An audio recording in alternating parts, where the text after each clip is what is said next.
Hi, my name is Susan Frame and I'm the Landscape Plant and Turf Management Instructor at CVTC.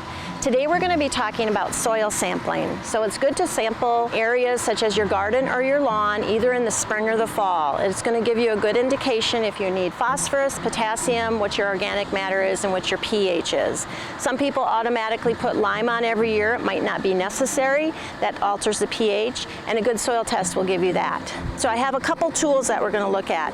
This actually is a soil probe. This is one that our students get when they come into our program. Soil probes are nice because when we want to sample the soil, we want to get a core. So I can take this. This is very nice soil. It's potting soil that we have in a raised bed. And I can take it, and I need about 6 inches of soil. And so you'll see I have a nice core of soil. I would dump it in my bucket.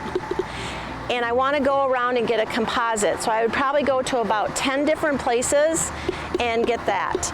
When I'm all done, I need about 2 cups of soil to send into the soil lab. So I usually would go around to about 10 different locations and get enough soil. Now, if we're doing the lawn, you want to get rid of the top of the turf, which sometimes isn't that easy to do, and you're going to dig down. Most people don't have a soil probe, so what you would use is just a trowel, a garden trowel, and you would dig down about 6 inches, and then whatever you collect in that period, you would throw into your bucket, and you want to go about 6 inches, dig a core out, and then add that into your sample. But you see I have a nice area there. I'd put that in my bucket, mix it up, and go to about 10 spots. Soil sampling is a really great way to go to find out what you have in your soil. You can take these to the local extension office to send in for soil sampling. You can send it directly to Madison, to the University of Wisconsin for testing as well.